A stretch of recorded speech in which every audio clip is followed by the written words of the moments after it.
We are a month away. The first Sunday in May is our homecoming and gospel meeting.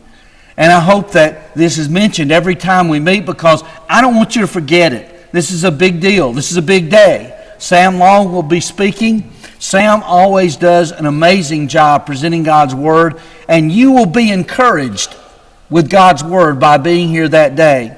Also, to help us, we have set a goal of 330. That's challenging for us. As you look around, we're not even close to 300 today. By no means. It's about 1/3 to more than 1/3 of a usual Sunday attendance. So to help with this, we're going to be sending out letters, and we've asked you to help with it. There's some packets in the front foyer and the midway foyer. And it's got cards, it's got some addresses, stamps, etc., even a sample letter to invite. And take one, sign that you got that packet, and then when you finish them, bring them back here, and we will mail them from the office so we can be sure that they're mailed on the right day. But your help will be appreciated with that. And now let's study together. We're looking at adulthood. Last 2 weeks we looked at my You're Looking Well. That is, those of us who reach kind of those senior years. And then next Sunday morning we're going to be looking at youth. But today it's adulthood. And you know, if we were to say, what are some concerns that adults have? Well, I just kind of Googled that and I found one person had a lot of concerns, from how to achieve equality, to reversing climate change, to saving the ocean's coral reefs, to accessible health care for all, to gun control, to police brutality, to sexual harassment, to sexual assault, to balanced representation, and etc., etc., etc. And I would have to say that as I looked at all of this list, I thought, we're in a different place. The concerns that I would list that I've had throughout my adulthood basically are not even on there. Now I recognize that it has to do somewhat with where we are in life. You know, it's times that a person's married, they're a couple. It could be they're an adult but they're single. Or it could be that they're not only married but they have children. And then of course maybe the children are little or maybe they're grown. So sometimes the concerns we have as adults and those things that are on our mind and our hearts and those things that, as it were, determine our life have to do with what place we are as an adult. But I would suggest some of the things that most adults have on their mind and consume their life: furthering their career, finances, family, and then one more. Of course, this one person said, I decided I no longer want to be an adult. So, if anyone needs me, I'll be in my blanket fort coloring. You don't have that choice. You know, sometimes we would like to maybe withdraw from being an adult. We don't have that choice. If we're there, we're there. If we're an adult, we're an adult. We need to behave and act and live as adults.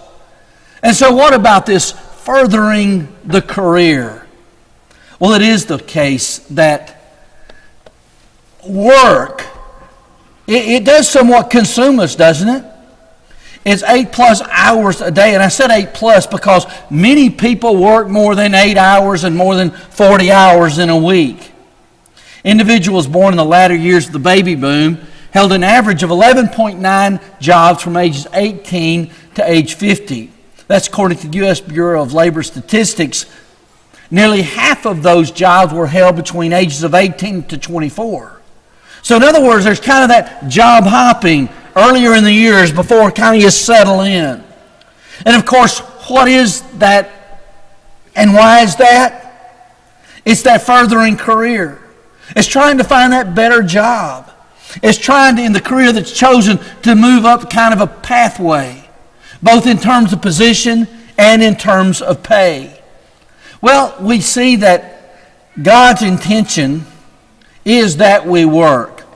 In Proverbs 12:11, you find, whoever works his land will have plenty of bread, but he who follows worthless pursuits lacks sense. And in Proverbs 13, verse 4, the soul of the sluggard craves and gets nothing, while the soul of the diligent is richly supplied. Now, in both of these passages, yes, work is spoken of in such a way that it gives you what you need for life. And in contrast to that, the sluggard, today we don't go around saying the sluggard so much. We might say that lazy man, he's going to be in need or in want. And so God's plan, and really even from the very beginning, because before the fall, what was Adam and Eve to do? They were to dress and keep the garden. So God's intention has always been that man occupies himself with work. But as we move on, we would find in Proverbs 14, verse 23, in all labor there is profit, but idle chatter leads only to poverty. Once again, the idea of work versus the person not working. And in 2 Timothy chapter 2, verse 6, it is a hard-working farmer who ought to have the first share of the crops. All these passages, Bible passages, God inspired them, and he says, yes, work is good, and that we should do. And so, as we would consider that work consumes us so many hours in a day, hours in a week, hours within the year, years within your life, no, God's ordained and planned for this. And we get up and we go to work, and we're doing the right thing by doing that. Now, as you turn to 1 Thessalonians, find this passage in 1 Thessalonians, then in 2 Thessalonians, interesting because it seems there was a problem with some in Thessalonica not working like they ought to. And so Paul has to write correcting this. And then we find out even later in 2 Thessalonians that while he was there, he taught them and he gave them an example. But now in 1 Thessalonians chapter 4, beginning of verse 11, he says, and to aspire to live quietly and to mind your own affairs and to work with your hands as we instructed you, that you may walk properly before outsiders and be dependent on no one. And so here, he lets that church at Thessalonica know, work. We've already instructed you about this, and there's even purpose and reason for it. In this way, you're walking properly before outsiders. That is, those who are not Christians can look at you as a Christian saying, he works, he takes care of himself, he takes care of his family. I can respect that. He's dependent on no one. That should be a goal. And that should be our plan. And Paul said, you work. As I mentioned, though, it seemed to be that there was a problem there. And so in 2 Thessalonians, as he writes to them, he has to write again about this. Now in verse 6, he talked about withdrawing from the King James Version says disorderly. Some later translations would say the idle. And within the context, it would seem that those who were disorderly were being idle, not working. And so then we find in verse 7, for you yourselves know how you ought to imitate us, because we were not idle when we were with you, nor did we eat any man's bread without paying for it, but with toil and labor we worked night and day, that we might not be a burden to any of you. It is not because we do not have that right, but to give you in ourselves an example to imitate. So Paul's let us know, while we were there, we taught you. While we were there, we gave you the example and we worked. Now I've written to you about this in 1 Thessalonians. Now in 2 Thessalonians, I'm writing to you about it. And so it's kind of clear. Not working among those Christians at Thessalonica was a problem. And God's intention, and Paul writes of that intention, was that they work. And so as we would think in terms of, furthering our career and work, it consumes us. Well, there's an element of, yes, it always has, but that was God's plan. And yes, work is something that God has lets us know we should be doing. And so, this last verse in this context, For even when we were with you, we would give you this command. If anyone is not willing to work, let him not eat. Now, there's a difference between not willing to and not able to. And there are some people that can be disabled and they're not able to. Doesn't mean they're not willing. But we should all be willing workers. So, furthering our career, it consumes us. Well, work is honorable. People work for various reasons. Work for money. Somebody'd say, hey, yeah, I don't get my paycheck, I'm not going back. Somebody works because they're ambitious. They want to kind of move up, as it were. Some work for ego identity. Somebody says, well, Steve, what are you? Well, I'm a Christian. I'm a father. I'm a husband. No, that's not what I mean. What do you do? What do you do? Well, let's see. Last week I washed and waxed the car. Didn't do a lot of good in the sense of this pollen. It's messy again. And I cut the grass. And I really need to refinish the tops of some end tables, and there's some things I need to plant in the backyard, and there's some outside work on my house I need to do, kind of remodeling, refurbishing, some rotted wood. I probably pay that. No, that's not what I'm talking about. What kind of work do you do to make a living? You see, much of our identity is connected with what kind of work that we do. And some people work because they like it. Some people work because it's the right thing to do. And some people would work too because it's a higher calling and they feel they're contributing to the greater society by their working. So we work for many reasons. But work, furthering our career, consumes much of the adult's time. A second thing is finances. Finances. Somebody might say, well, wait. Talk about furthering career, that's kind of to do with money. Now you're talking about finances, that's to do with money. Well, yes, they're related. Now, years ago, I saw someone say that 80% of waking hours was consumed with money. Now, I know somebody might take a step back and say, no, not me. I'm not so consumed with money. But it was talking about that when you consider all of the hours that you work, that was a part of the money thing.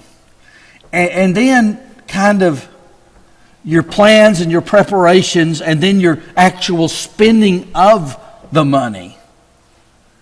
And now sometimes it may be quicker as you order on Amazon. Of course, it could be that takes you longer as you then begin to search the various websites, say, well, what does it cost? But then you've got to make the trips to the store.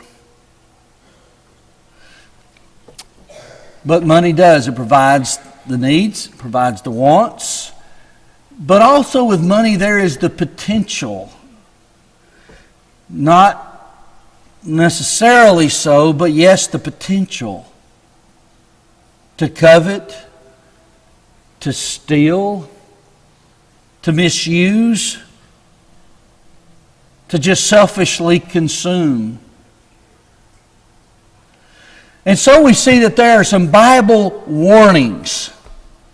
The Bible has a lot to say, really. A lot to say about money. Old Testament and New Testament. But we're going to look at kind of some select verses as once again, adult concerns. There's that furthering career. Then there's the finances. So what does the Bible say about the finances? Do not lay up for yourselves treasures on earth where moth and rust destroy and where thieves break in and steal.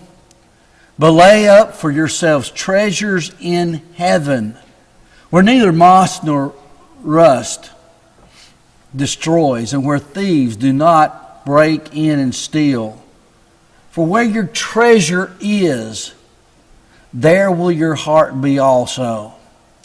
You know, as you look at this passage, is he saying, I'm not to have any savings? I don't think he's suggesting that at all.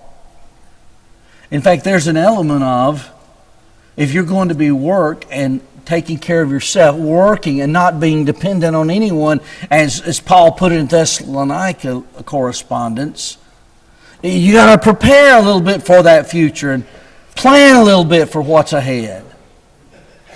But verse 21 puts it all within the context, doesn't it? For where your treasure is, there will your heart be also. Where's your heart?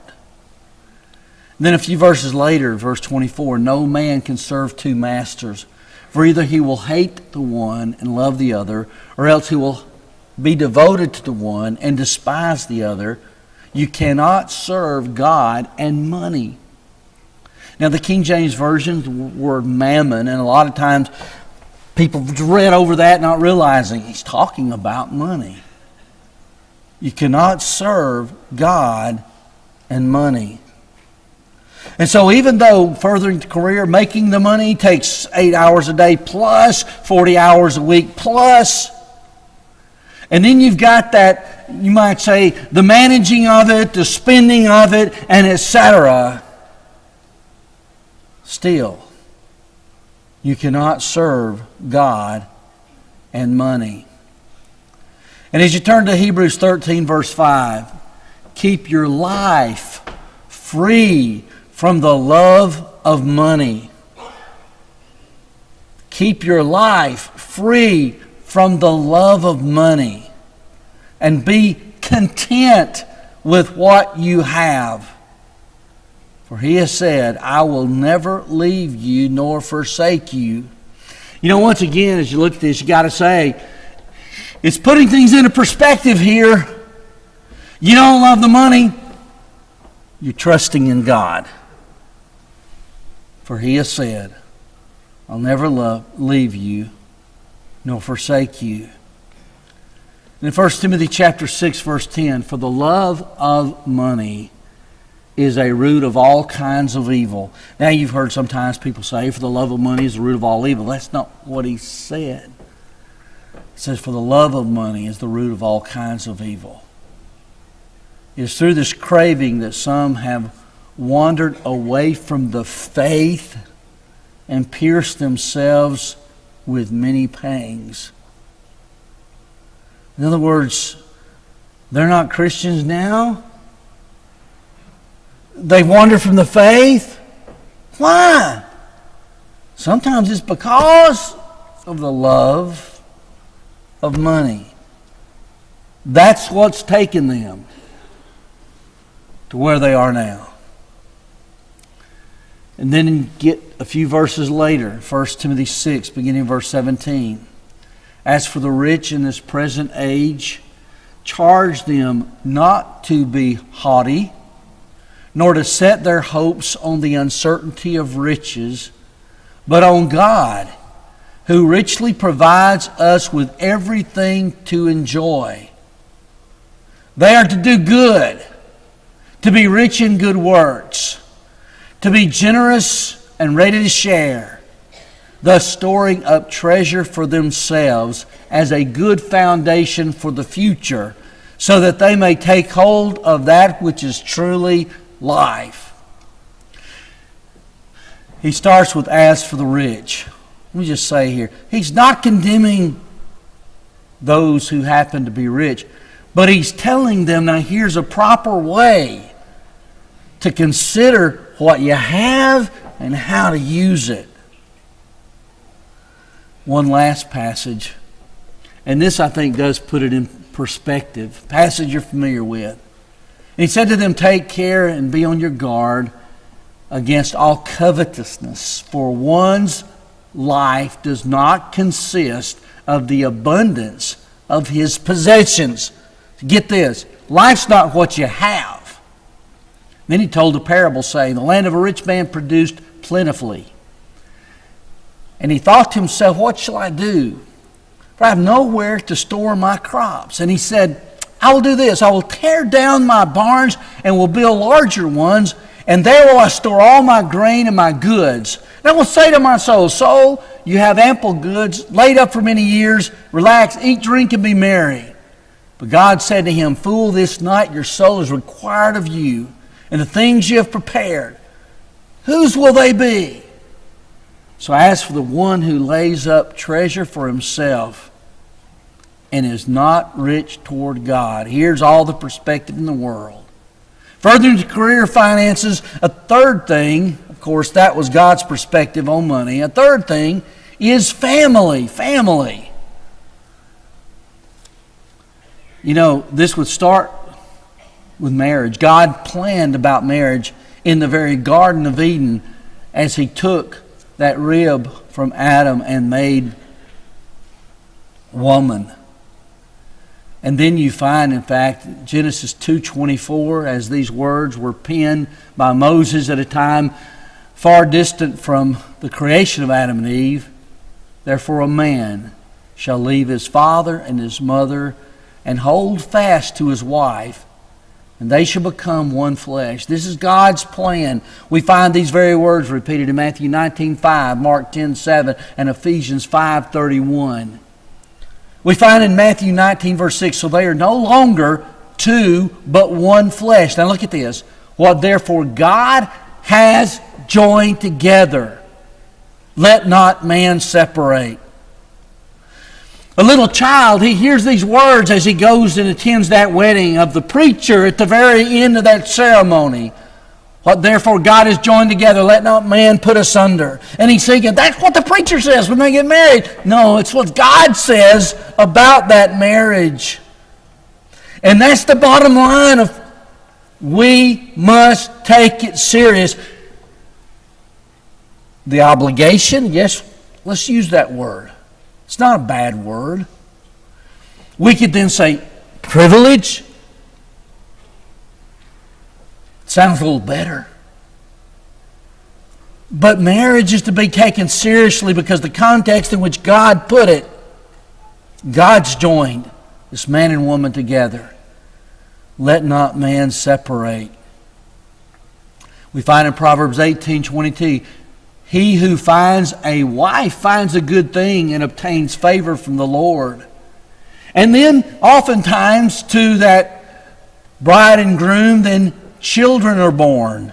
And in Psalms 127, 3-5, behold, children are a heritage from the Lord, the fruit of the womb, a reward. Like arrows in the hand of a warrior are the children of one's youth. Blessed is the man who fills his quiver with them. He shall not be put to shame when he speaks with his enemies in the gate. And so then to this marriage, oftentimes this man and this woman are blessed with children. And so they have that family. And I would say this, for those who are married, for those who have children, you understand how much your heart is consumed with your spouse and your children. And it could be that newlyweds, just been married a week, and they think, how could we love each other anymore? And yet to that couple who's been married to 50 and 60 years, they think, how infantile was our love when we first said, I do, as compared to now. Because that spouse consumes the heart. And then the children. And you know, it's different at the various stages. I understand much of it as, in other words, I've known what it's like to be a young adult with small children, babies, small children, grade school, high school, college. And now they're adults. I don't quite understand yet from my dad when he was 90 years old and then to have children in their 50s and 60s. It's different stages. But yet there can be problems. And oh, when there's problems with family, how it consumes us, doesn't it? There could be the frequent arguing. There could be disagreements. There could be breakdown in communication. There could be angry outbursts. There could be avoidance. There could be physical conflict. There could be financial problems. There could be stress. There could be issues relating to sexuality. There could be alcohol or drug use. There could be gambling problems. There could be your own set of mental health problems. There could be bullying and harassment. There could be natural disasters. There could be a lack of trust, respect in a relationship. And I'd like to think with regards to these two different slides and all of these problems, I'd like to think, no, not in Christian homes. Devil doesn't leave Christian homes alone. Temptations come to that Christian husband, that Christian wife, and to those children who are raised to become Christians and be Christians. Problems will be there. But you see, once again, that's why it's such a concern. Financial, the furthering career, the family. These things truly, truly consume us. But the last one, furthering career, finances, family, and faith. There's a lot of the world who, as adults, they are consumed with the furthering career, finances, family, and they leave faith out of it. God says, don't do that, but seek ye first. You know, when he says first, I think he means even before furthering career, before the finances, before the family. Seek first the kingdom of God and his righteousness, and all these things will be added to you. And in Matthew 22:37-40, he said, you shall love the Lord your God with all of your heart, with all of your soul, with all of your mind. This is the first and the great commandment. The second is like it. You shall love your neighbor as yourself. And on these two commandments depend all the law and the prophets. Love him. Love God with all your heart, soul, and mind. All your heart, soul, and mind. And so it seems as if your heart, your life's consumed with furthering career, finances, family. He says you love God with all your heart, soul, and mind. You see, faith is, yes, as what ought to be concerns to adults, major concerns, furthering career, finances, family. Let faith be our greatest concern. Balance. That's tough sometimes. It really is. You see, we're dealing with, wait. I got to get up and go to work. I can't just get up and read my Bible all day. I've got to plan for the future. Plan my spending now. Plan my spending for the future. The finances. And my family. Oh, I love my husband, my wife, my children. And they need my time. And I need them. But yes, I've got to have God in all this. Balance is not always easy. And for that, you've heard the term workaholic. This is kind of beyond just it's the expectations, the needs, the requirements of the job place. It's that literally this woman's got to always be working, and it's working to the point of the aholic part. They neglect the other things. They neglect maybe properly the finances, or neglect their family, neglect their faith. And so, yes, there is the balance, balancing the work, balancing the finances, balancing the family. But I want to promise you this. No one ever properly balances these things without faith, without God consuming them, having that love for God. They may think, well, I've achieved this thing called adulthood. No, not adequately. Not without the faith. And so as we close, I'd beg of you, as you think of those things, the adult things, the things that consume your life, know this. You've got to have that faith and obedience to God for this life and for the life to come. To truly have the success in this life. And oh, by the way, if I blow it in the career, if I blow it with regards to finances, if I blow it with regards to family, I've really messed up. For all these things, I can be forgiven. Forgiven. But if I blow it with regards to faith, and I refuse to obey God, I have truly missed it. Because I've missed it here, and I've missed it in the life to come. I'd encourage you, I beg of you, faith first. Faith first. Then family. And then the finances and the furthering career. If we could this morning assist you in your obedience, if you realize, I've been walking the wrong way. I got to get right with God. God will forgive, but He's told us that we are to have that faith, to turn from our sin. That's repentance. Then to confess that faith and be baptized and immersed for the forgiveness of sins. And we could assist you with that this morning. If there's a need for prayer, we could take the time and pray for you. If you need to come,